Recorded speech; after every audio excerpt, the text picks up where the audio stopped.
would I be without my parents? Good question. So, why you can see me smiling here, pretty cheeky smile. I built my first buggy at age 16. I still have the shell somewhere in my rose farm. That buggy cost me, I think, about 3 million shillings to build altogether, and we built it over a period of a year. We went to, I think it was Alam Group at the time. We got them to sponsor us 10 pipes. After getting them to sponsor us 10 pipes, we asked them for about 10 square bars. We went to a rally driver who had some old shocks. We took over his show. He gave us and donated us his shocks. We then went to another rally driver and asked him for all 4 broken rims. We got his 4 broken rims, and we got the tires, and we made the tires. We went to, I think, Kiseka market at the time, where all the second-hand spare parts were. We bought brakes, and we bought an engine for 500,000 shillings. Okay, so it wasn't just the financial aspect. I think what was more important from the support from my parents was they allowed me to do what I wanted to do. They allowed me to chase my dreams and passions. I think that's what allowed me to go and have the creativity to go and put all this whole project together. And then I remember I was with a really good friend of mine, Faiz Alam, and we sat there, we went on the internet, we downloaded a design of a buggy, we cut the front end of a Beetle front rack, steering rack, welded it onto this frame, put an engine in the back, and that was our buggy. I remember driving this thing, and you turn the steering wheel, you'd be going about 40, 50 kilometers per hour, you turn the steering wheel, and the thing wouldn't turn. It just goes straight, and we ended up in a swamp at the track we're training at. So we had to go, we had to get a special winch, we had to take it out. In fact, if you go on my Facebook page and you go backwards, you'll see videos of me being extremely muddy, and that was the day we actually ended up in a swamp. So I think the support from my parents was not just financial. It was the ability to allow me to go and do certain things, the freedom that they gave me. They had no fear for me. They always knew I would make good decisions. And that really inspired me. And that's why even today in the business I do, I'm always thinking outside the box. When people tell me sometimes something's impossible, I just say it's not impossible. We're just not thinking in the dynamic to make it possible. So I hope that answers the first question about the parents and the parent support and how they should be nurturing, not telling their children always what to do. Nurture your children for them knowing, supporting them for what they want to do. And normally children know better. They're the most cleanest souls in the world, with no ounce of a corrupted mind, right? So I think that answers that. I think Sampala asked a question. What am I planning for other ghettos? Look, we just started the Ruparelia Foundation officially last year, and I think so far we've had great impact. But I think our partners, Ghetto Research Lab and Mr. Akshay Agawar, who's heading this project with the Ruparelia Foundation, we're looking to see how we can roll this project out in different ghettos.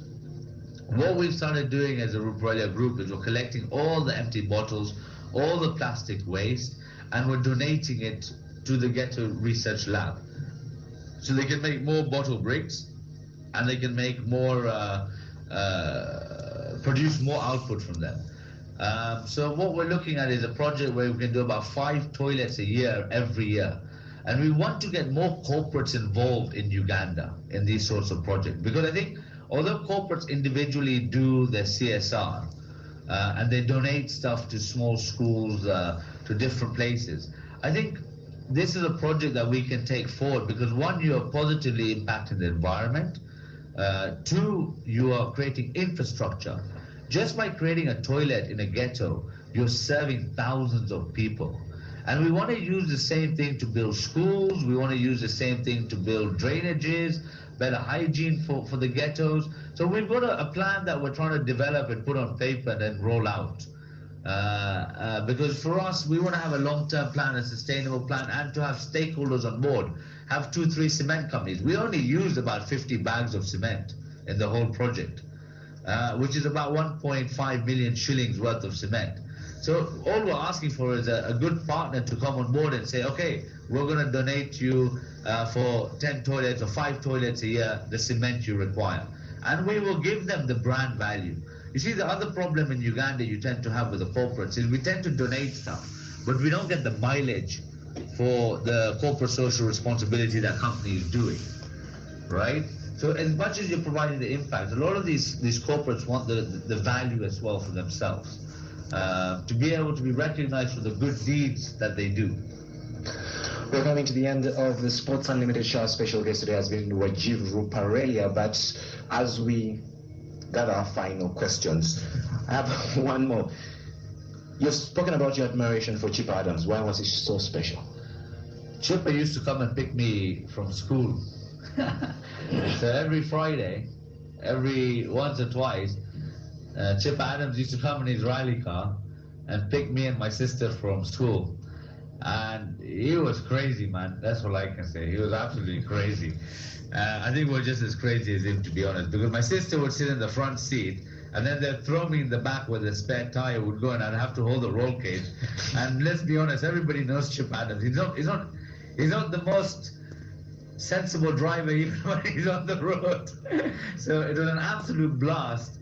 But to me, he was one of the drivers of the initial sport. You know, he was one of the pioneers of rally in Uganda.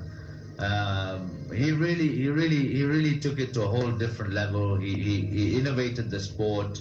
And I think this is what we need more of today. We need to stop looking at people just saying, oh, because he has money, he can do this. No, come with your innovation. Look at the likes of Kalule. Look at Kalule's fan base. It's amazing.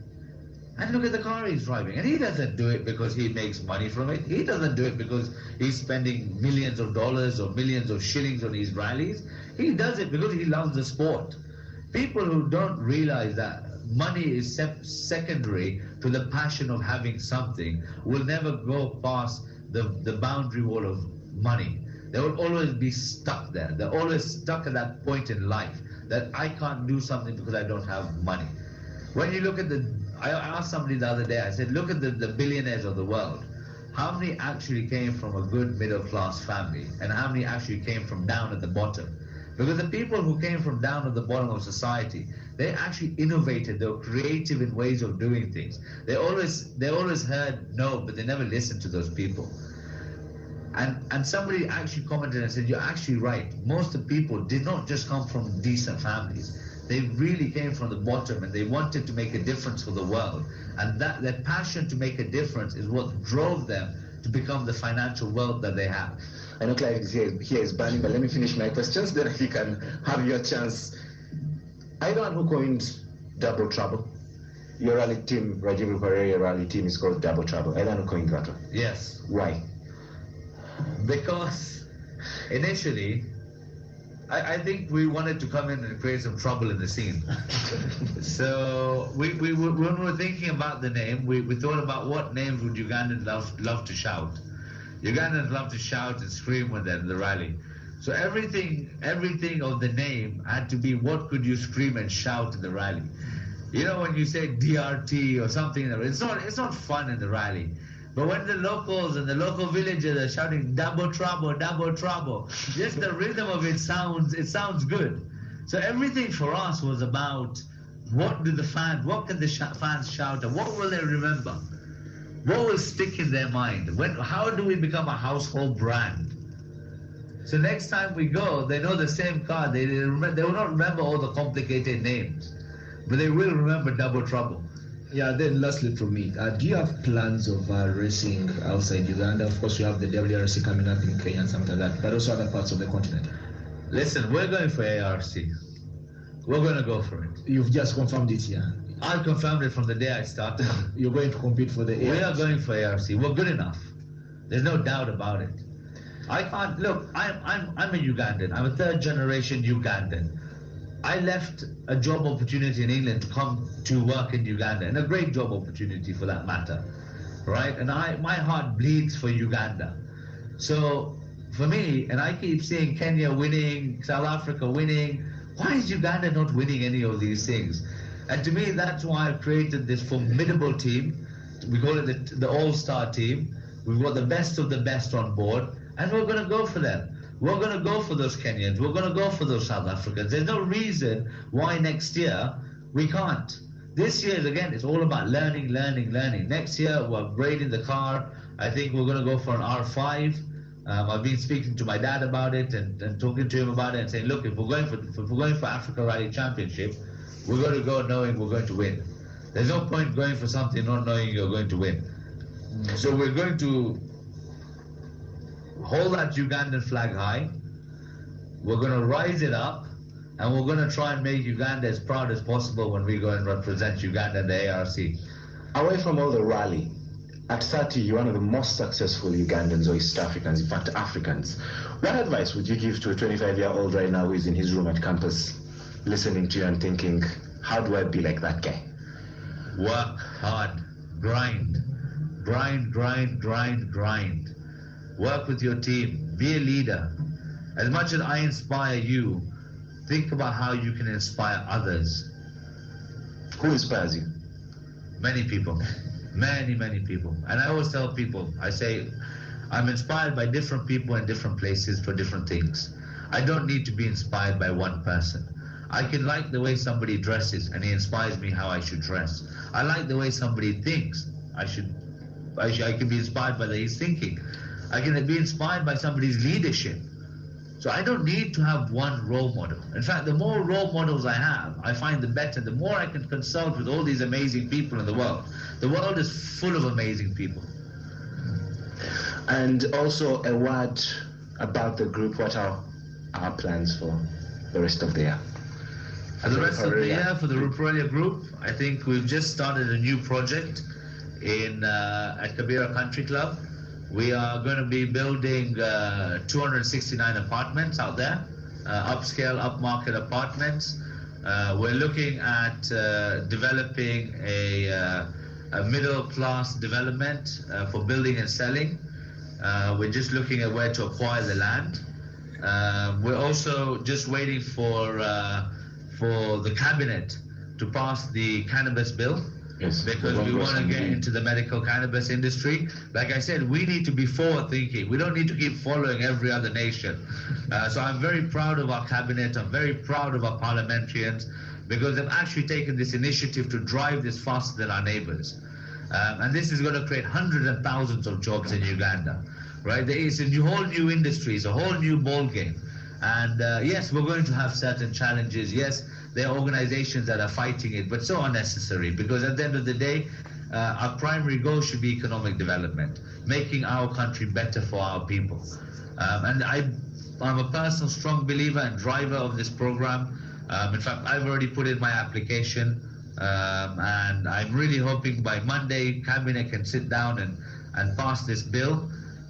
Because it's going to be a game changer for Uganda, and it's going to inspire new industries to evolve.